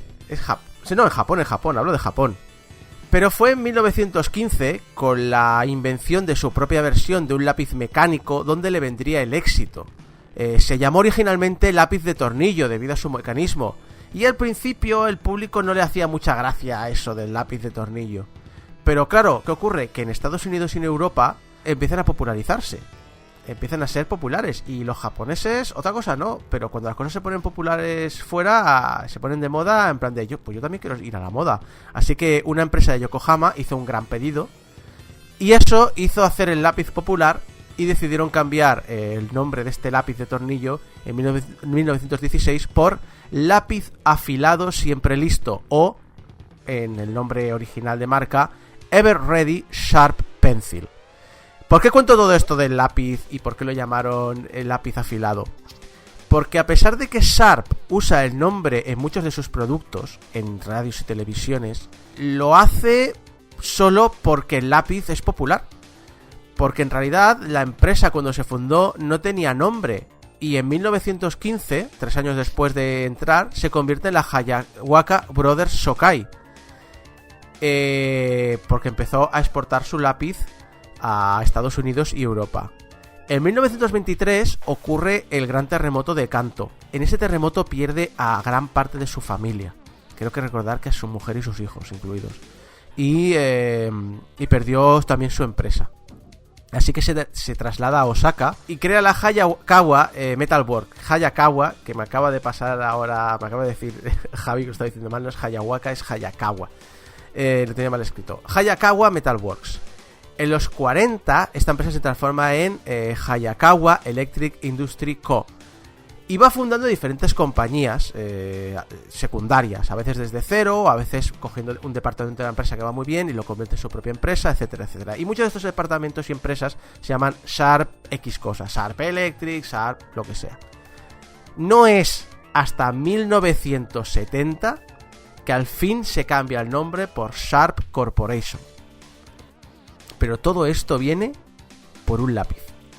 Todo esto de Sharp y todo el dinero y todo el éxito y todo el camino que ha ido detrás y meterse en otros campos ha sido por un lápiz. Y lo dicho, eso le lleva a siempre investigar nuevos campos. En algunos inventos es hasta pionero Sharp. Se mete a hacer televisores, se mete a hacer calculadoras de todo tipo, porque os recuerdo que al principio las calculadoras eran mecánicas, luego fueron eléctricas, la electrónica empezó a introducirse poco a poco, etcétera, etcétera. Hace radios, hace transistores, hace microondas. Fueron los primeros en hacer el microondas con plato giratorio.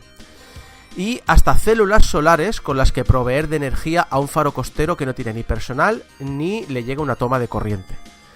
Hasta la década del 2010, incluso esta última década del 2010, ha estado intercambiando periódicamente el primer puesto de ventas de móviles en Japón junto con Apple, Fujitsu y Sony. Tiene sentido porque Sharp fabricaba casi todos los móviles de Docomo.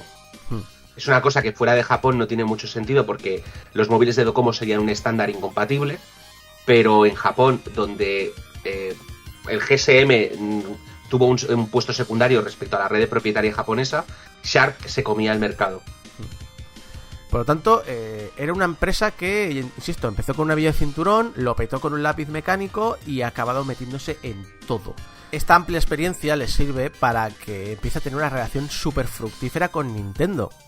Nintendo, una de las partes con las que ha formado su imperio de los videojuegos ha sido gracias con la colaboración con Sharp. Producía las pantallas LCD para las Game & Watch.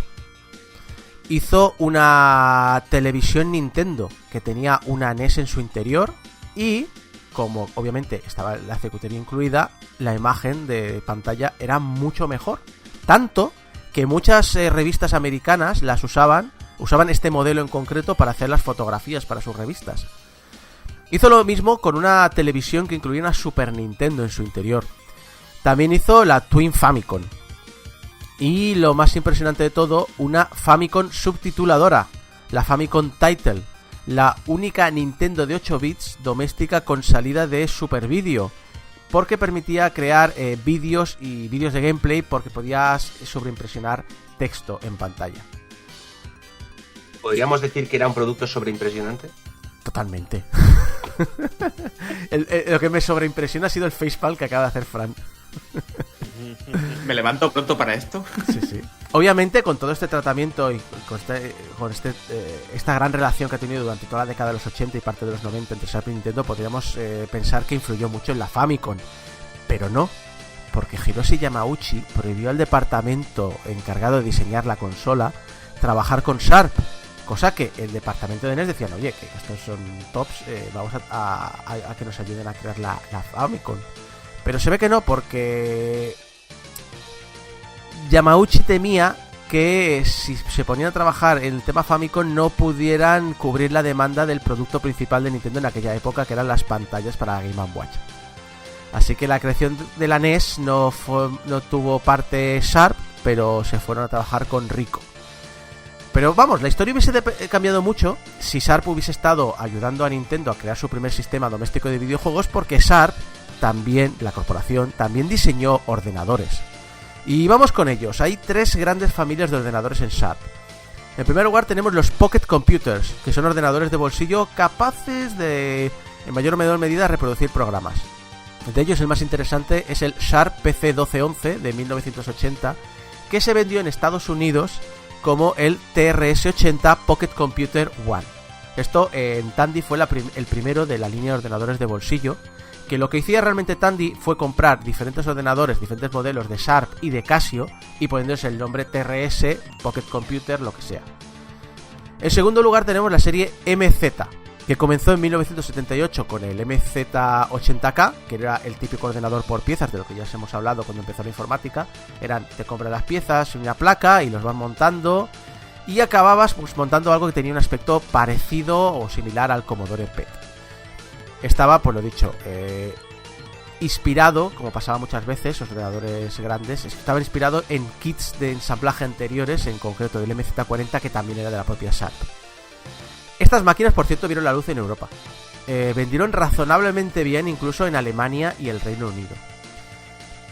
El elemento diferenciador en los ordenadores de Sharp es que, al contrario que la mayoría de ordenadores, no traían un sistema operativo en la ROM, y necesitaba que se cargase este sistema desde cinta de cassette o disco. Esto hizo que varias compañías acabaran creando pues sus lenguajes, sus sistemas operativos para el sistema. La primera de ellas, Hudson Soft, los de Bomberman, que la gente lo ha olvidado, pero Hudson también tiene un pasado haciendo sistemas operativos. La serie MZ se divide en varias familias: la familia K, que es doméstica, la B, que las de negocio con máquinas más potentes, y una tercera que eran clónicos del PC de IBM. Y en 1972 sale la línea Sharp X1 al mercado, y vende más que la MZ, lo cual impulsa a los que están haciendo la MZ a seguir sacando modelos más interesantes para competir contra ellos mismos. Estaban los que estaban haciendo los MZ y en plan de, oye, que esta otra división ha sacado el X1 y está vendiendo más que nosotros, una polla como una olla. Entonces se empezaron a picar entre ellos. Yo estaba pensando, y MZ es el acrónimo de algo, ¿verdad? Aquí no, pero lo han repescado en el futuro, y acabaré con eso, precisamente. Porque claramente estamos hablando de que son las máquinas de Mazinger Z. No, pero casi, porque era el momento en Japón. Vamos a centrarnos en la familia más interesante verdaderamente para nosotros de Sharp, que es la X1. Que si os digo Sharp X1, como mínimo una pequeña pista del futuro debería daros. Pasó un poco lo que ocurrió con NEC. No sé si os acordáis que os dije que el ordenador de NEC que lo revolucionó, que empezó la revolución, lo hizo una división que no era la de informática, y los de informática diciendo, ¿qué hacéis haciendo juguetitos? Aquí pasó lo mismo. El Sharp X1 fue creado por la división de televisores de Sharp, para sorpresa de la división de ordenadores, que eran los que hacían los MZ. Al igual que el MZ, decidieron no poner un sistema operativo de base, así que metieron en el pack del ordenador una cinta de cassette para cargar el BASIC de Hudson Soft. El X1 sí que superó a la serie MZ, lo que no consiguió superar es a la línea PC88 de NEC. Hemos comentado varias veces, las máquinas estas no traían ROM. Una de las ventajas de que estas máquinas no tengan ROM integrada, que es una cosa que no se suele mencionar mucho, es que estas máquinas tenían muchísima más memoria RAM casi el doble que nuestras máquinas habituales. Porque claro, la cosa es que los Z80 pueden direccionar un máximo de 64K a la vez sin un gestor de memoria. Eso quiere decir que si tú tienes una ROM de 32K, no puedes direccionar más de 32K de RAM. Los programas de Spectrum y cosas de estas muchas veces lo que hacían era, en los Spectrum que tenían más memoria, era limpiar, o sea, cargar su propio sistema operativo, borrar la ROM y dejarlo disponible. Pero en los X1 y los MZ y todos estos, la ventaja es que si tu programa ocupa menos de lo que ocupa la ROM, pues tienes mucha más memoria. Al final, muchas veces el Hudson Basic y cosas de estas disponían de casi 48K de RAM en vez de las 32, 24 que te dejaban casi todos los ordenadores de nuestra época. Volviendo al X1, la coña es que se está peleando con la propia Sharp, pero también se está peleando con NEC. ¿Qué consiguen? Que, oye, pues tenemos que sacar nuevos ordenadores más potentes. Yo creo que el más llamativo de todos de esta guerra de competencia fue el X1 Turbo Z, que presentaba 4096 colores en pantalla en 1986. Que cuando pensamos en esa época de PC estamos pensando generalmente, que no, pero generalmente por el tema de economía estamos pensando en CGA.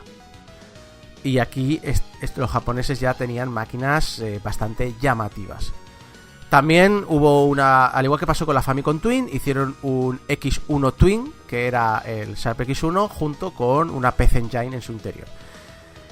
Pero lo cierto es que Sharp no la conocemos aquí en Occidente por ninguno de estos ordenadores. La conocemos por la máquina que reemplazó tanto a la familia MZ como a la familia X1, la serie X68000.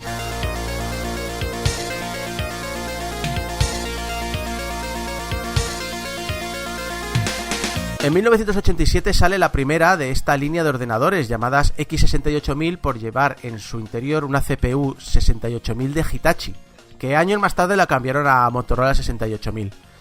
Es un procesador que os sonará porque es el que pues llevaban máquinas como el Atari ST o el Commodore Amiga o en la Mega Drive, versiones posteriores obviamente porque la familia 68000 se fue ampliando. El Macintosh y muchas de las máquinas arcade. También, y muchas de las máquinas arcades, y eso es lo importante. Porque claro, como lo llevaban... voy a acabar con el sistema operativo, que al igual que el anterior, lo hizo Hudson. Y fue el Human 68K. Y es similar al MS2. Pero lo más importante es que el hardware, como ha dicho Volcano, era muy similar al de las recreativas de la época. Tanto que Capcom usaba X68000 como kits de desarrollo. Hubieron unas 11 modelos diferentes, unas máquinas, desde el 87 hasta 1993. Y como era un ordenador con todas las de la ley, aparecieron multitud de tarjetas de ampliación para las más diversas necesidades. Las ventas es difícil saberlo. Volvemos al problema de que en los 80 muchas empresas, tanto de software como de hardware, no quedan registros de lo que hicieron. Y si encima le sumamos que estamos hablando de un mercado tan opaco y tan lejano como el japonés y tan hermético, pues todavía es más difícil.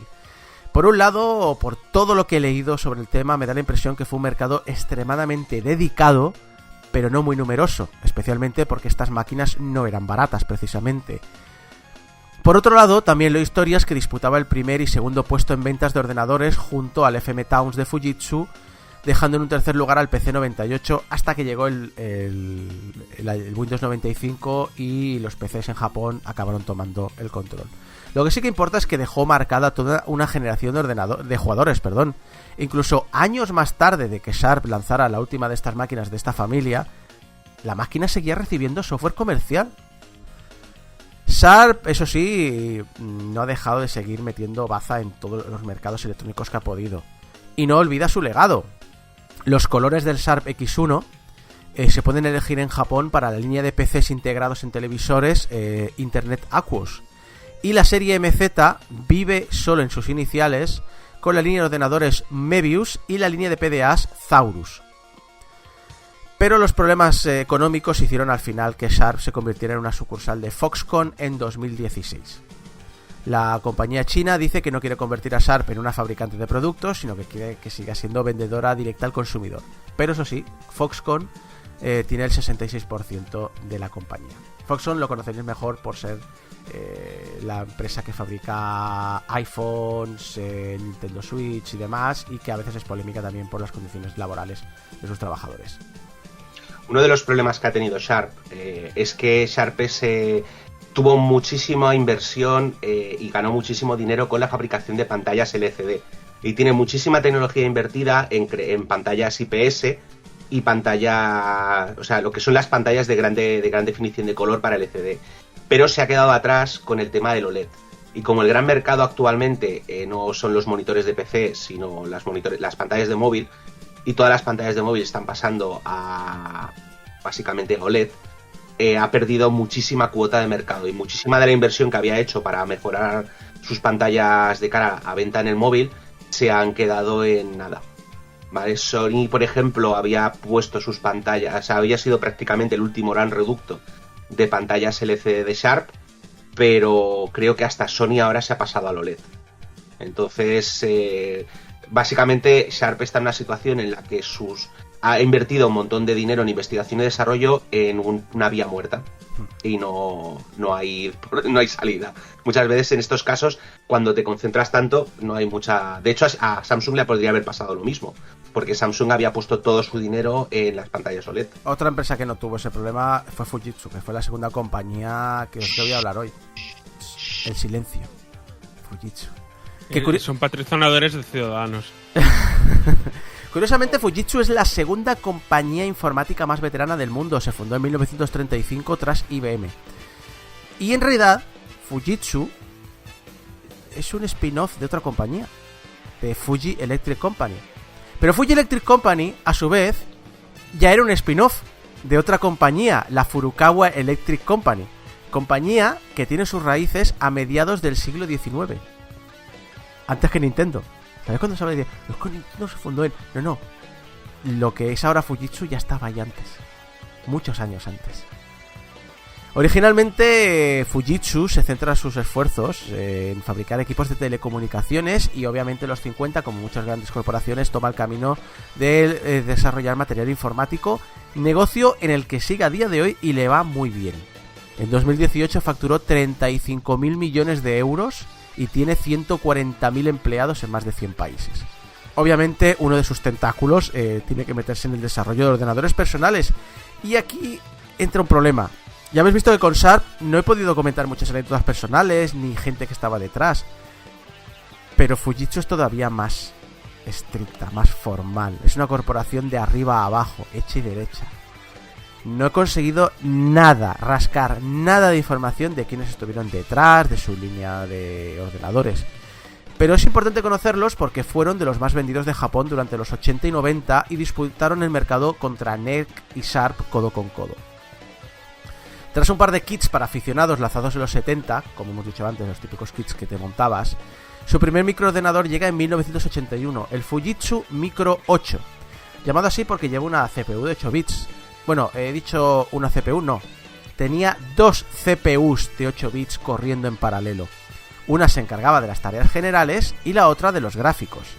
De esta manera, el FM8, que es como se le conocía, podía mostrar gráficos en alta resolución de la época y 8 colores. Esto en 1981. ¿Esto es la primera gráfica dedicada? Pues casi, si no, ahí cerca se quedó, la verdad. Una CPU completa solo para la parte gráfica. Tenía varios sistemas operativos para elegir. También venía con 64 kilobytes, que era la memoria más amplia de un ordenador personal en la época de su salida. Y permitía el uso de memoria de burbuja, que fue una revolución en los 70 y 80 que iba a sustituir a los discos duros. En realidad se quedó en nada. Pero... Era una memoria que era de un acceso más rápido que un disco duro y más barata que la RAM, pero como todas estas tecnologías que intentan ser chicha y limoná, no son ni chicha ni limoná. Pero oye, poca broma porque se metieron, yo digo, en 1981, CPU dual, gráficos en alta resolución, 8 colores en pantalla, capacidad de memoria de burbuja, oye, muy bien. Por cierto, una curiosidad estúpida entre comillas, ¿sabéis otro mercado en el que Fujitsu pegó muy fuerte? España. Sí. En España, en los 70, a finales de los 70, Telefónica prácticamente compraba todo su equipo informático a Fujitsu. Eran principalmente servidores, más que estaciones de trabajo y ordenadores personales, pero... De hecho, la empresa se llamaba Secoinsa, porque está formada entre Fujitsu, Telefónica y el INI. Lo dicho, el FM8 sale al mercado y un año más tarde deja camino a dos sucesores. El FM11, que está destinado al mundo de los negocios, y el FM7, que esto lo destina al público general. El primero, pues lo dicho, inicia una serie de ordenadores destinados a la industria, que se convertirían en los FM16, que tenían... Atención detallito. El FM16 tenía como CPU el 186. Porque sí, amigos, existió el 186.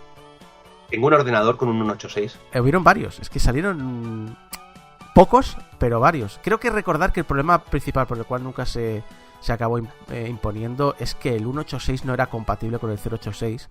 Mientras que No, el 186 es compatible con el 086, pero es un modelo o sea, Intel sacó el 086 y sacó el 286. Y el 186 es un nuevo procesador que salió después del 286.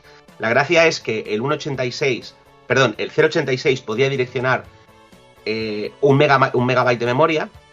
El 286 podía direccionar, creo que eran 4 megabytes de memoria gracias a su controlador de memoria integrado. Y el 186 era un 286 sin controlador de memoria. La ventaja del 186 es que las licencias para hacerlo eran mucho más baratas. De hecho, Fujitsu no montaba un 186, sino que montaba un Hornet, que es un clónico de 186 que fabricaban en casa. Los FM16 se convirtieron en la línea FMR, que eran compatibles con el MS2 de Microsoft. Os parecerá un poco raro, ¿no? Saco un ordenador propietario, pero es compatible con MS2. No, porque esto ya lo hablaré cuando hable de la creación del PC. IBM durante muchos años intentó impulsar que los fabricantes hicieran ordenadores MS2 compatibles, no PC compatibles.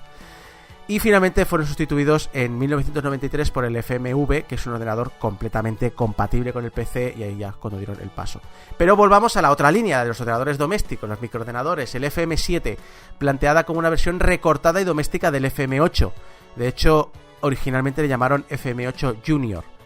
Sale a finales de 1982 y a pesar de ser una versión más limitada, sigue teniendo las mismas capacidades de expansión.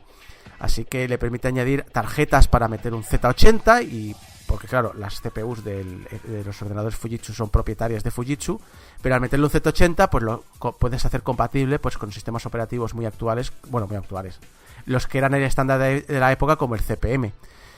Vende casi 250.000 de unidades. Vende casi 250.000 ordenadores a principios de los 80 y solo en el mercado japonés. Esto fue una barbaridad. Y todo esto gracias a que pone un precio que se queda a medio camino entre máquinas más limitadas como el Commodore VIC-20, que recuerdo, ahora tengo que terminar de definirlo, pero si no recuerdo mal, el VIC-20 salió primero en Japón, y ordenadores mucho más caros y muchos más potentes como el PC-88 y el PC-98. Estas máquinas, entre otras, dan un gran impulso a la informática doméstica en Japón a principios de la década. Tanto que, lo dicho, se mete en muchos mercados internacionales. Por ejemplo, como hablábamos antes, en España se distribuían a través de Secoinsa, que formaron Fujitsu, Telefónica y el gobierno a través del INI. El FM7 tuvo varios sucesores en la misma línea, conocidos como el FM New 7 y el FM 77. Y el más impresionante de todos era el FM 77AV, que se lanzó en 1985 y tenía una paleta, no en pantalla, pero sí una paleta de 4096 colores. Como veis, en Japón se metió muy a fondo el tema de potenciar los ordenadores, cosa que aquí la guerra esta no la vimos tan cerca. Durante toda esta época también lanzó otro ordenador, el FMX, que era un MSX, el estándar, que no sé si os he dicho ya que lo creó un tal Kazuhiro Nishi. ¿Quién es ese? No sé, tenía un show con su mejor amigo Bill Gates. Luego cortaron, muy a malas. Hicieron el meme ese de Bill Gates ya no es mi mejor amigo. No sé si conocéis el meme ese. Bueno, el de buscar a Mudahir is not my best friend o algo así. Pero aquí son muy, muy pillos. El FMX tenía carencias bastante importantes, porque no querían que su apuesta por el MSX se viera mejor que el FM7.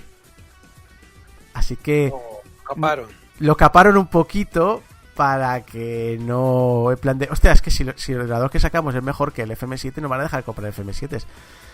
Y ya no sacaron más MSX por un motivo comercial que os hablaré cuando toca hablar del MSX.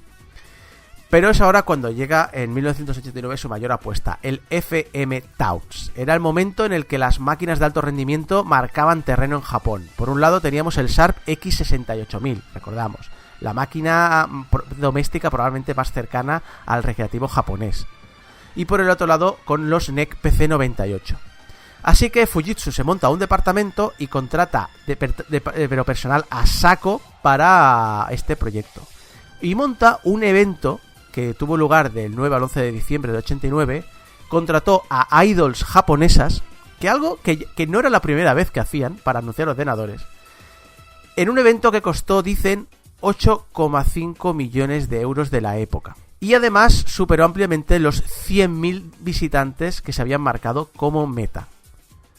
¿Os acordáis cuando siempre hablábamos de este rintintín que teníamos en el 80 de claro, porque a mí me gustan los ordenadores, me gustan los videojuegos, pero esto lo saben solo 4 amigos míos y tal? Y en Japón te montaban eventos como estos, con el Bisbal de turno y la Chayanne, yo que sé, no sé de triunfitos, pero imaginaros los triunfitos de la época, imaginároslo ahí presentando la última máquina que os haga gracia. Bueno, pero tiene sentido. Totalmente. Es decir, en Japón tienen la tradición esa de anunciar las cosas. O sea, lo de anunciar las cosas a bombo y platillo en Japón era literal.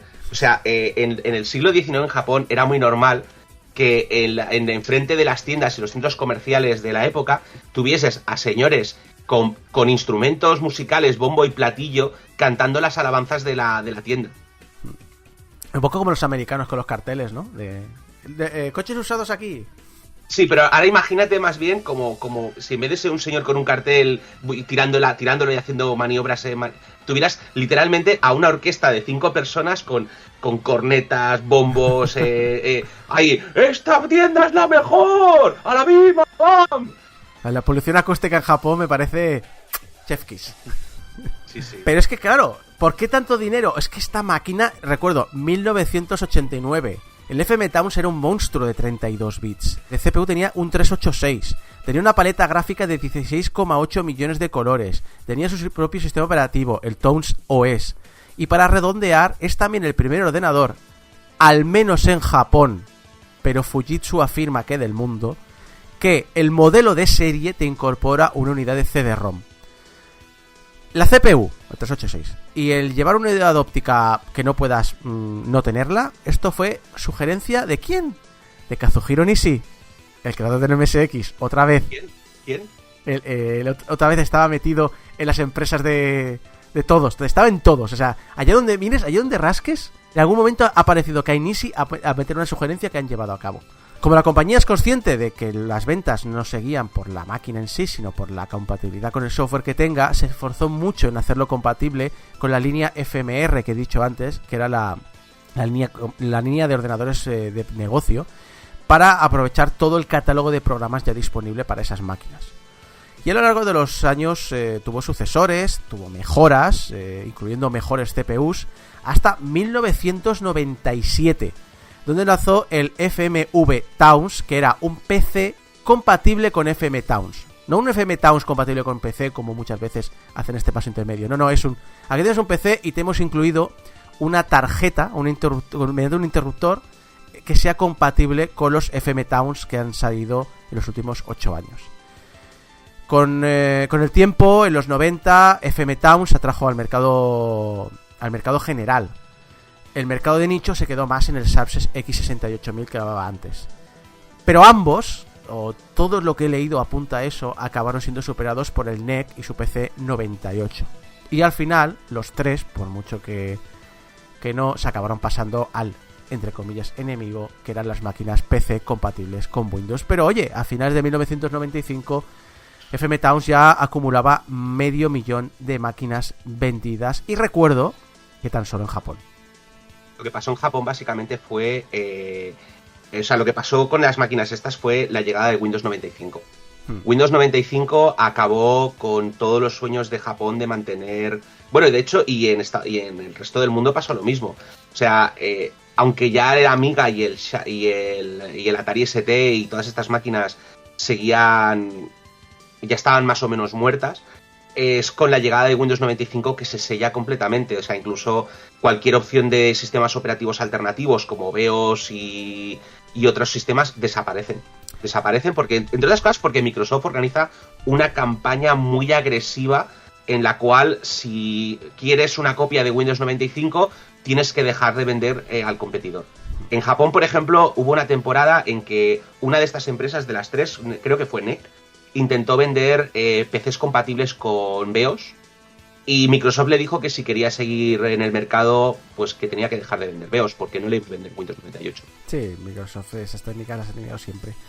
También en Japón se suma otra cosa. En Japón hubo un problema de introducción de los compatibles MS2 porque allí era importantísimo la compatibilidad con los caracteres japoneses y eso requería la alta resolución. Por lo tanto, a pesar de que creo recordar que se creó un estándar llamado 2V, tardó en implementarse y lo que realmente cuando empezó a funcionar ya llegó el Windows 95 y ya se los llevó por delante. Sí, la otra razón por la que NEC el PC98 se come el mercado del X68000 y de los M-Towns es que el PC98 es un PC de gama media, o sea, cubre desde la gama baja a la gama media y algunas cosas de gama alta, pero es considerablemente más barato que el Towns y el X68000, que siempre se vendieron como estaciones de trabajo.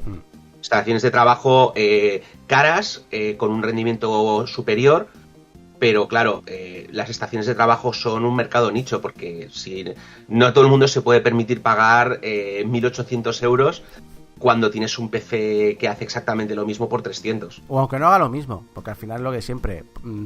¿Por qué la Game Boy superó a la Lynx y a la Game Gear? ¿Por qué la Nintendo DS superó a la PSP?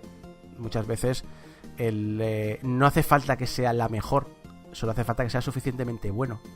La cosa al final es para qué vas a usar la máquina. Es un poco... O sea, las tarjetas Nvidia Quadro que valen 1.200 euros, pues está muy bien si estás trabajando con sistemas que requieren realmente la potencia de una estación gráfica de estas. Pero si no, es que una tarjeta gráfica de juegos hace lo que quieres, a menos que vayas a hacer CAD. Y lo mismo pasó con esto. Y esto es el repaso de dos de las marcas, quizá las que menos se puede sagrar porque son las empresas más estrictas. Claro, Sword sí que era una cosa de un tío que no deja de ser un emprendedor en Japón y eso lo hace ya bastante friki y un poquito más vocal. NEC es un poquito más abierta porque fue una de las que dominaron, pero por algún motivo pues no ha sido tan cerrada. Pero Sharp y Fujitsu, como habéis comprobado, son muy cerradas, son corporaciones de cabo a rabo y de hecho Fujitsu sigue siendo una corporación que le van muy bien las cosas. La próxima sección haremos algo muy diferente, porque si creíais que el invento de Sword era raro, no conocéis a Kainishi. Y si os digo que su mejor amigo Bill Gates en los 70 era el serio, bueno, ya os podéis imaginar que el show va a ser interesante.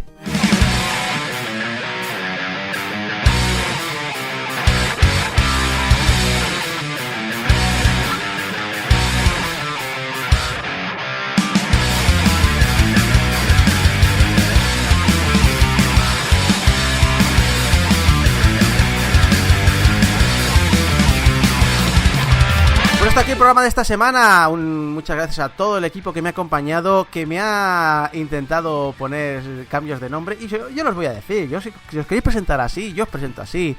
Muchas gracias a Fran, ¿dónde está mi bayoneta? Galdo, a Geko, a Conan Edogawa, a Javi Gutiérrez, a Volcano, a Alex Llopis y si ustedes, Isaac Viana, que os ha acompañado estas no sé cuánto habrá durado hoy el programa de hoy, 2 horas, por ahí más o menos. Recordad que nos podéis ayudar a pagar el hosting donde se hostean estos programas, donde están colgados nuestros programas en internet, a través de portalgameover.com/donaciones. Recordad que ese dinero va directamente a nuestro proveedor de servicios, no pasa por nuestras manos. En las redes sociales nos podéis encontrar siempre como Portal Game Over y que nos podéis escuchar en la radio en falso directo ahora mismo, porque estos programas se emiten por Radio Despí, pero también en descarga directa, iTunes, programas de podcast, iVoox, YouTube y Spotify. Recordad enviarnos vuestros mensajitos de amor a público@portalgameover.com y vuestros mensajes de odio a Camilla va a asegurar la semana que viene que Bayonetta 3 sigue sin estar cancelado @portalgameover.com. Y recordad también... Más le vale, sí. Cada semana recibe una dosis del antídoto del veneno que le has metido, ¿no? Y tienes una semana más.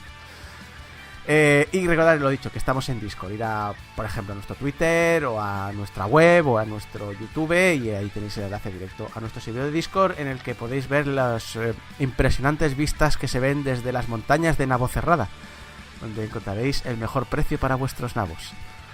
Y también podéis hablar de videojuegos y cosas así.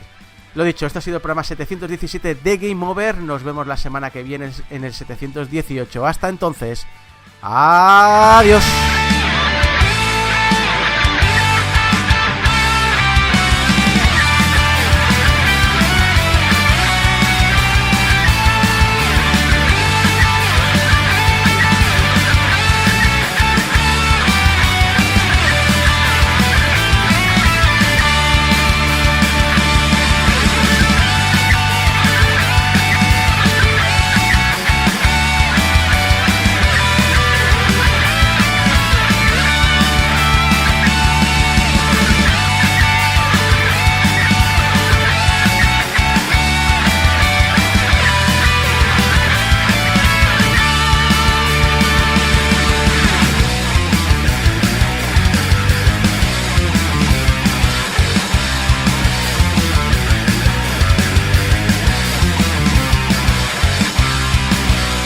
Tokuji Hayawaka. Y su primer... ¡No había salido bien! ¿Qué has dicho? ¿Toyuki Ayahuasca? Toyuki Aguacate. Venga, tú puedes, tú puedes. Aguaca, Ya tienes Es que he pensado para el final, anda. He pensado en eso, Gekko, y me he callado. Ya tienes para la toma falsa.